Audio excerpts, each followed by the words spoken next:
তারপর শরীরটাকে সামনে এগিয়ে দিয়ে মাটিতে উবুর হয়ে শুয়ে কুনুয়ের ওপর ভর করে নিজেকে হেঁচড়ে টেনে নিয়ে খাটের তলায় অন্ধকারে চলে গেলেন। এগিয়ে সাপের খোলস না তো, সাপের শরীর কি এত চওড়া হয়? আর দুপাশ দিয়ে কি দুটো হাত আর তলা দিয়ে কি এক জোড়া পা বেরোয়?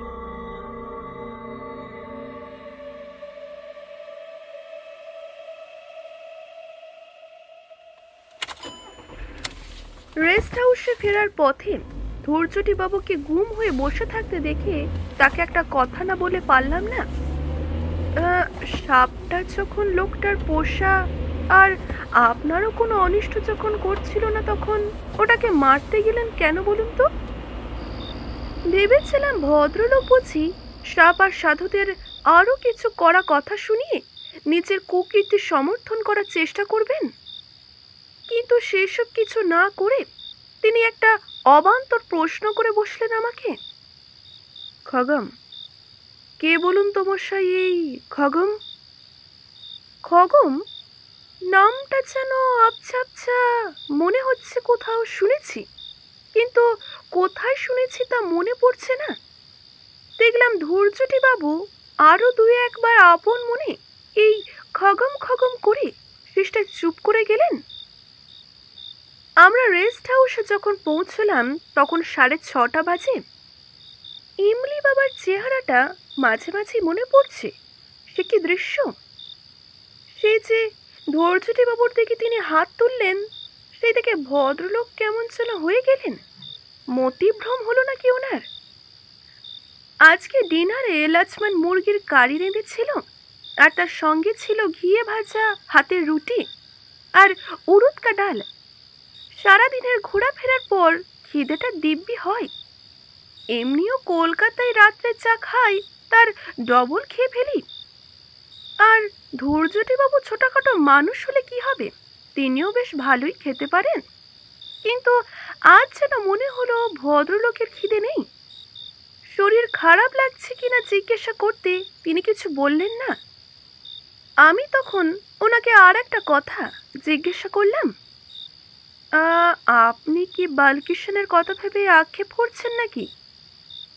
ধৈর্যটি বাবু আমার কথায় মুখ খুললেন বটে, তবে তা আমার প্রশ্নের উত্তরে নয়। তিনি পেট্রোম্যাক্সের দিকে এক দৃষ্টিতে তাকিয়ে থেকে গলাটা ভীষণ সরু করে বললেন, সাপটা ফিস ফিস করছিল, ফিস ফিস করছিল।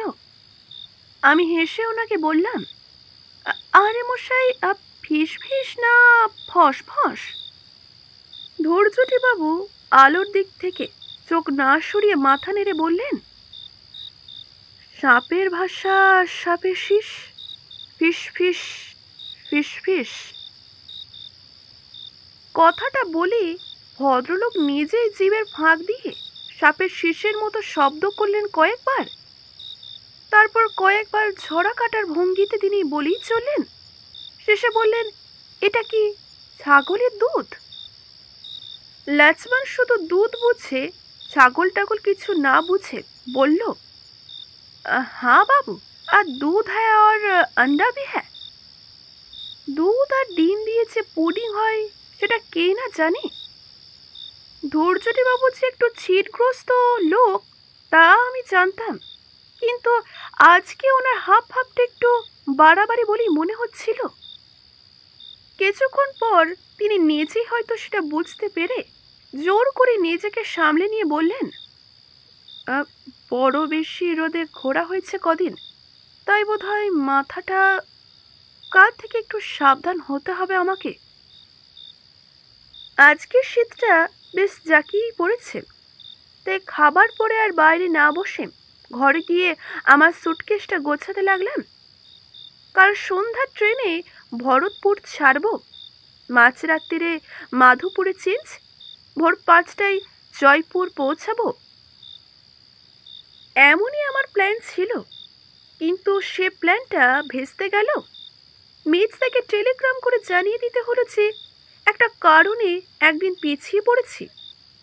কেন এমন হলো সেটাই এখন বলার পালা।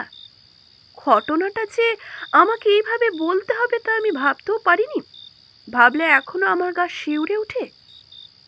এ ঘটনা যে সকলের বিশ্বাস হবে না তাও আমি খুব ভালো করেই জানি। প্রমাণ যাতে হতে পারত সে জিনিসটা ইমলি বাবার কুঠিরের 50 হাত উত্তরে হয়তো এখনো মাটিতে পড়ে আছে, কাজেই সেটা হাতে তুলে নিয়ে আসতে পারিনি। এ তার আশ্চর্য কি? যাকে এখন ঘটনায় আসা যাক। সেদিন রাত্রিবেলা সুটকেস গুছিয়ে লণ্ঠনটাকে কমিয়ে দিয়ে ড্রেসিং টেবিলের আড়ালে রেখে রাত্রের পোশাক পরে বিছানায় উঠতে যাব, এমন সময় পূব দিকে দরজায় টোকা পড়ল। এই দরজার পেছনে ধূর্যটিবাবুর ঘর। দরজা খুলতেই ভদ্রলোক চাপা গলায় আমাকে বললেন, আপনার কাছে মশা তাড়ানোর কিছু আছে? মশা? মশা এলো কোত্থেকে? আপনার ঘরের জানালা দরজায় জাল নেই? তা আছে বই কি। তবে কে জানি, তাও কি কামড়াচ্ছে আমাকে? তা সেটা টের পাচ্ছেন আপনি? হ্যাঁ, হাতে মুখে দাগ হয়ে যাচ্ছে। উনি দরজায় দাঁড়িয়েছিলেন, কাজে অন্ধকারে ওনার মুখটা আমি দেখতে পাইনি। তাই ওনাকে বলে আমি ভেতরে নিয়ে এলাম। দেখি কি দাগ হলো ওনার। এ জিনিস আগে আমি কখনো দেখিনি। মানুষের যে এমন হতে পারে তাও আমার জানা নেই। তা দেখে আমার মোটেও ভালো লাগলো না। আমি ওনাকে তাই বললাম, বিদ ঘুটে ব্যারাম বাঁধিয়েছেন মশাই, অ্যালার্জি হতে পারে, কাল সকালে উঠে ডাক্তারের খোঁজ করতে হবে। উনি এখন চিন্তা করবেন না, আপনি বরং যান, এখন ঘুমিয়ে পড়ুন। ভদ্রলোক চলে গেলেন আর আমিও বিছানায় উঠে কম্বলের তলায় ঢুকে পড়লাম। রাত্রে ঘুমানোর আগে বিছানায় শুয়ে বই পড়া আমার অভ্যাস, কিন্তু এই লণ্ঠনের আলোতে সেটা সম্ভব হচ্ছে না। তবুও সারাদিনের যা ক্লান্তি, বালিশে মাথা দিলেই ঘুমিয়ে পড়ব। কিন্তু আজ আর সেটা হলো না। একটা গাড়ির শব্দে আমার তন্দ্রা ভেঙে গেল। সাহেবের গলা শুনতে পাচ্ছি, আর একটা অচেনা কুকুরের ডাক। টুরিস্ট এসেছে রেস্ট হাউসে। সাহেবও বোধহয় ঢুকে পড়েছে এতক্ষণে। কিছুক্ষণের জন্য সব নিস্তব্ধ হয়ে গেল। কেবল বাইরে ঝিঝি পোকা ডাকছে। শুধু ঝিঝি নয়, তাছাড়াও আর একটা শব্দ পাচ্ছি। আমার পূব দিকে প্রতিবেশী এখনো সজাগ। শুধু সজাগ নয়, সচলও। তার পায়ের শব্দ পাচ্ছি। অথচ দরজার তলায় ফাঁক দিয়ে কিছুক্ষণ আগে দেখেছি লণ্ঠনটা হয় নিভিয়ে দেওয়া হলো, না হয় পাশের বাথরুমে রেখে আসা হলো। অন্ধকারে ঘরে ভদ্রলোক পায়চারি করছেন কেন? এই প্রথম আমার একটা সন্দেহ হলো। ভদ্রলোকের মাথায় ছিট ছাড়াও বেশ কিছু আছে।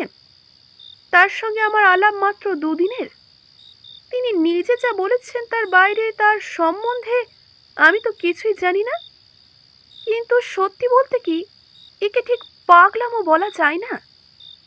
আমার সঙ্গে এই 2 দিনের আলাপে ঘুরে ফিরে আমি যেটুকু ওনাকে চিনেছি তাতে আর যাই হোক পাগল উনি নন। প্রায় অনেক বিষয়ে যথেষ্ট জ্ঞান আছে ওনার। না, ভদ্রলোকের মনে হচ্ছে কিছু একটা হয়েছে। কাল একটা ভালো ডাক্তারের খোঁজ করতে হচ্ছে। রাত তখন 11:45। পূবের দরজায় আবার টোকা পড়ল। এবার বিছানা থেকে না উঠে একটা হাঁক দিলাম, কি ব্যাপার ধূর্যটিবাবু? একটা শিশির শব্দ পাচ্ছি। ওনাকে আমি আবার বললাম, কি বলছেন? আবার সেই শিশির শব্দ, যেন কাছাকাছি কোথাও সাপ রয়েছে। মনে হলো ভদ্রলোকের বুঝি কথা আটকে গেছে। আচ্ছা ভাষাতে পড়া গেল তো। আমি আবার ওনাকে বললাম, কি বলছেন ঠিক করে বলুন। সেই আবার শশ শব্দ করে একটা কথা এলো ওনার কাছ থেকে। শুনবেন কি? অগত্যা উঠলাম। দরজা খুলতে ভদ্রলোক এমন একটা ছেলে মানুষের মতো প্রশ্ন করলেন যে আমার বেশ বিরক্তই লাগলো। আচ্ছা, স সাপ কি দন্তস্ব? আমি আমার নিজের বিরক্তকে আর আটকে রাখতে পারলাম না। ওনাকে বললাম, আচ্ছা মশাই, আপনি কি এইটা জানার জন্য এত রাত্রে দরজা ধাক্কালেন? আগে হ্যাঁ, সাপ মানে যখন সর্প, স্নেক, তখন দন্তস্বই হয়। আর তালবস্যা? আরে সেটা তো অন্য সাপ। মানে কি বলুন তো? মানে অভিশাপ। হ্যাঁ, অভিশাপ। Thank you. শুয়ে পড়ুন। ভদ্রলোকের অবস্থা দেখে আমার ভীষণ মায়া হলো। তিনি স্পষ্টভাবে কথাই বলতে পারছেন না, কিসের যেন একটা তিনি আটকে যাচ্ছেন বারবার। আমি ওনাকে তাই বললাম, "আহ, আপনাকে বরং একটু ঘুমের ওষুধ দিই, খাবেন?" তিনি বললেন, না, শীতে এমনিতেই ঘুমোই, শু- শুধু সন্ধ্যায় সূর্যাস্তের সময়। ভদ্রলোককে বাধা দিয়ে আমি বললাম, আপনার জিভে কিছু রয়েছে নাকি? কথা আটকে যাচ্ছে যে বারবার। আপনার টর্চটা একবার দিন তো দেখি। ভদ্রলোকের পেছন পেছন আমি তার ঘরে ঢুকলাম। আলো চেলে ভদ্রলোকের মুখের সামনে ধরতেই তিনি হাঁ করে জিভটা বার করে দিলেন। জিভে কিছু যে একটা রয়েছে তাতে কোনো সন্দেহ নেই। একটু সরু লাল দাগ ডগা থেকে শুরু করে জিভের মাঝখান পর্যন্ত চলে গেছে। আমি ওনাকে বললাম, "আহ, এটাতেও কি আপনার কোনো যন্ত্রণা নেই?" কই, না তো। আহ, কি যে এক বেরাম বাঁধিয়েছেন বসাই, বোঝা আমার সাধ্য নয়। বিছানার পরিপাটি দেখে বুঝলাম যে তিনি এখনো সেখানে শোনেনি। আমি তখন ওনাকে বেশ কড়া সুরেই বললাম, এ কি, আমি যে আপনাকে একটু আগে শুয়ে পড়তে বললাম। আর জোরহাট করছে মশাই, আর দরজা ধাক্কাবেন না। কাল ট্রেন আছে আমার, সেখানে ঘুম হবে না, তাই আজকে একটু ভালো করে ঘুমোতে চাই। ভদ্রলোক কিন্তু খাটের কাছে যাওয়ার কোনো আগ্রহী দেখালেন না। শুধু মাঝে মাঝে তিনি ঠোঁট ফাঁক করে শীষ দেওয়ার মতো শব্দ করছেন। অগত্যা তখন আমি ওনাকে ধরে বিছানায় শুয়ে দেবো বলে ঠিক করলাম। কিন্তু যখনই তার হাতটা ধরে জোর করে টানবো, আমি চমকে উঠলাম। ওনার শরীর বরফের মতো ঠান্ডা। জ্যান্ত মানুষের শরীর যে এত ঠান্ডা হতে পারে এ আমি কল্পনাই করতে পারি না। আমার অবস্থা দেখে বোধহয় ধৈর্যটি বাবু ঠোঁটের কোণে একটু হাসলেন। তার কটা চোখ দিয়ে তিনি আমায় দেখছেন আর মিচকি মিচকি হাসছেন। আমি ধরা গলায় ওনাকে বললাম, আপনার কি হয়েছে বলুন তো?" ধৈর্যটি বাবু তখনও আমার দিকে তাকিয়ে আছেন। অবাক হয়ে দেখলাম যে একটি বারও তার চোখের পাতা পড়ল না। কিছুক্ষণ পরই তিনি বলে উঠলেন, বালকিষণ, বালকিষণ, বাবা ডাকছেন, বাবা ডাকছেন। তারপর শরীরটাকে সামনে এগিয়ে দিয়ে মাটিতে উবুর হয়ে শুয়ে কুনুয়ের ওপর ভর করে নিজেকে হেঁচড়ে টেনে নিয়ে খাটের তলায় অন্ধকারে চলে গেলেন। ততক্ষণে সারা শরীর আমার ভিজে গেছে, হাত পা ঠকঠক করে কাঁপছে। আমি আর সেখানে দাঁড়িয়ে থাকতে পারছি না। আমি তখনই নিজের ঘরে ফিরে এলাম। আমি বেশ বুঝলাম এক ভয়াবহ দৃশ্য এবং অনুভূতির কারণে আমার বেশ ভালো কাঁপুনি উঠেছে। তাই ঘরের দরজা বন্ধ করে আপাতমস্ত কম্বল মুড়ি দিয়ে কিছুক্ষণ শুয়ে থাকার পর কাঁপুনিটা আমার কমল। তারপর কিছুক্ষণ চিন্তা ভাবনা করলাম ঘটনাটা কি ঘটছে। আজকে বিকেলে আমার সামনেই ধৈর্যটিবাবু ইমলি বাবার পোশাক কেউটাকে পাথর ছুঁড়ে মেরেছেন। তারপরই ইমলি বাবা ধৈর্যটিবাবুর দিকে আঙুল দেখিয়ে বললেন, একটা বালকিষণ গেছে, তাতে কি হয়েছে? আরেকটা বালকিষণ আসবে।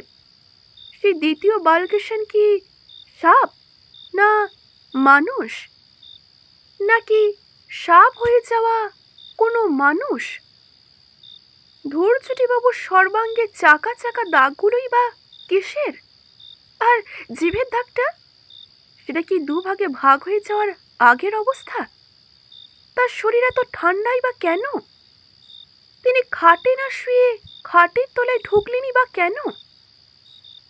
হঠাৎই খগমের কথাটা আমার মনে পড়ে গেল। ছেলেবেলায় পড়া মহাভারতের একটা গল্প। খগম নামে এক তপস্বী ছিলেন। তার সাপে তার বন্ধু সহস্রপাত মণি ঢোড়া সাপ হয়ে যান। সব তো মিলে যাচ্ছে, তবে তিনি হয়েছিলেন ঢোড়া আর ইনি। এই ভাবনাগুলোর মধ্যে হঠাৎই দরজায় আবার কে যেন ধাক্কা দিচ্ছে। ওপর দিকে নয়, তলার দিকে, চৌকাঠের ঠিক ওপরে। আমি বিছানা ছেড়ে নড়লাম না। দরজা আমি খুলব না, আর কিছুতেই না। আওয়াজ বন্ধ হলো। তার কিছুক্ষণ পরই শুনতে পেলাম একটা শিশির শব্দ। কিছুক্ষণ পরই কোথাও একটা দরজা খোলা শব্দ হলো পাশের ঘর থেকে। ধৈর্যটিবাবু বারান্দায় বেরিয়েছেন। আমার ঘরে যেদিকে জানালা সেদিকেও বারান্দার দরজা রয়েছে। ধৈর্যটিবাবুর ঘরেও তাই। বারান্দা থেকে নেমে 20 হাত গেলেই একটা জঙ্গল। কিন্তু তিনি কোথায় যাচ্ছেন? কি মতলব তার? আমি এক দৃষ্টে জানালার দিকে চেয়ে রইলাম। ক্রমশ শীষের শব্দ পাচ্ছি। সেটা বেরিয়ে চলেছে একদম ঠিক আমার জানালার বাইরে। ভাগ্যিস সেটা জালে ঘেরা। একটা কি জিনিস যেন আমার জানালার তলা দিয়ে উপরে উঠেছে। খানিকটা উঠে থেমে গেল। একটা মাথা, লণ্ঠনের আবছা আলোয় দুটো জলজলে কটা চোখ, নিষ্পলক দৃষ্টিতে চোখ দুটো আমার দিকে চেয়ে আছে। একটা কুকুরের ডাকে সঙ্গে সঙ্গে সেটা বাঁ দিকে ঘুরে পরক্ষণেই আবার নিচে নেমে অদৃশ্য হয়ে গেল। তারপর অনেকক্ষণ কোনো শব্দ নেই। আমি আমার 10 ইন্দ্রিয়কে সজাগ করে শুয়ে রইলাম। কানের মধ্যে আজই রাত্রে শোনা সেই ছড়াগুলো বারবার আমার কাছে ঘুরে ফিরে আসছে। আর তারপরই বুঝলাম একটা ঝিমঝিমে অবসন্ন আমাকে ঘুমের দিকে টেনে নিয়ে যাচ্ছে। ঘুমটা আমার ভাঙলো সাহেবদের চেঁচামেচিতে। ঘড়িতে দেখি তখন 6টা বাজতে 10। কিছু তো একটা গন্ডগোল বেঁধেছে। কাজেই তাড়াতাড়ি উঠে গায়ে একটা গরম কাপড় চাপিয়ে বাইরে এসে শ্বেতাঙ্গ আগন্তুকদের সাক্ষাৎ পেলাম। 2 যুবক আমেরিকান, ডাকনাম ব্রুস আর মাইকেল। তাদের পোষা কুকুরটা কাল রাত্রে মারা গেছে। ওদের ধারণা সাপ জাতীয় কিছু বিষাক্ত তাকে কামড়েছে। আমি আর কুকুরের উপর সময় নষ্ট না করে বারান্দার উল্টো দিকে ধৈর্যটিবাবুর ঘরের সামনে গিয়ে হাজির হলাম। দরজা খোলা রয়েছে, কিন্তু ঘরের মালিক ঘরে নেই। লক্ষ্মণ রোজ ভোর 5:30টায় উঠে উনুন ধরিয়ে চায় জল গরম করে। তাকে জিজ্ঞেস করতে সে বলল ধৈর্যটিবাবুকে সে দেখেনি। নানা রকম আশঙ্কা তখন আমার মধ্যে ঘুরপাক খাচ্ছে। আর যা করেই হোক ভদ্রলোককে খুঁজে বার করতেই হবে। পায়ে হেঁটে আর কত দূর তিনি যাবেন? কিন্তু চারপাশে জঙ্গলে খোঁজ করেও তার কোনো হদিশ পাওয়া গেল না। 10:30টায় জিপ এলো। আমি ড্রাইভারকে বললাম পোস্ট অফিস যাব, জয়পুরে টেলিগ্রাম করতে হবে। ধৈর্যটিবাবুর রহস্য সমাধান না করে ভরতপুর আমি ছাড়ব না। কাজ সেরে যখন আমি রেস্ট হাউসে ফিরি তখনও শুনলাম ধৈর্যটিবাবুর কোনো খবর পাওয়া যায়নি। অনেক কিছু করার পর শেষমেশ একটা মতলব আমার মাথায় খেললো। ইমলি বাবার কাছে যেতে হবে। কাজে ড্রাইভারকে নিয়ে বেরিয়ে পড়লাম। কাল যেমন সময় এসেছিলাম আজও ঠিক তেমন সময়ই সেখানে পৌঁছলাম। বাবা কালকের মতোই ধুনি চালিয়ে বসে আছেন। শিষ্য আজকে দেখছি দুটি বেড়েছে। বাবা আমাকে দেখতে পেয়েই ঘাড় বেঁকিয়ে নমস্কার জানালেন। কালকে সে ভস্য করা চাহনির সঙ্গে আজকের চাহনির কোনো মিলই নেই। আমি আর কোনো সময় নষ্ট না করে ওনাকে সরাসরি জিজ্ঞাসা করলাম, আমার সঙ্গে কালকে যে ভদ্রলোকটি এসেছিল তার কি তিনি কোনো খবর দিতে পারেন? সঙ্গে সঙ্গে বাবার মুখে হাসি ফুটে উঠল। তিনি বললেন, খবর আছে বই কি। তোমার দোস্ত আমার আশা পূর্ণ করেছে, আমার বালকৃষ্ণকে আবার ফিরিয়ে এনেছে। ইমলি বাবা মানুষের মনের কথা বুঝতে পারেন, তা আগে থেকেই আমি জানতাম। কাজে এবারও কিছু ব্যতিক্রম ঘটল না। তিনি আমাকে বললেন, তোমার বন্ধুকে তো তুমি আর আগের মতো ফিরে পাবে না, তবে তার স্মৃতিচিহ্ন সে রেখে গেছে। সেটা তুমি বালকৃষ্ণের ডেরায় 50 পা দক্ষিণ পাবে। সাবধানে যেও, অনেক কাটা গাছ পড়ে আছে। বাবার কথা মতো আমি বালকৃষ্ণের গর্তের কাছে গেলাম। একদম গুনে গুনে 50 পা। কিন্তু যেটা দেখতে পেলাম সেটা দেখলাম কিছুক্ষণ আগে আমি বাবার ডেরাতেও দেখেছি। পড়ে রয়েছে একটা খোলস। এ কি সাপের খোলস? না তো, সাপের শরীর কি এত চওড়া হয়? আর দুপাশ দিয়ে কি দুটো হাত, আর তলা দিয়ে কি এক জোড়া পা বেরোয়? বুঝলাম এটা মানুষের খোলস। মানুষরূপী কোনো সাপ। সে আর মানুষ নেই, সে এখন ওই গর্তটার মধ্যে শুয়ে আছে। সে যাতে এখন কেউটে, তার দাঁতে এখন বিষ। সঙ্গে সঙ্গে তার শেষ শুরু হলো, আর সূর্যও ডুবল। অমনি ইমলি বাবা তাকে ডাকলো, বালকিষান, বালকিষান।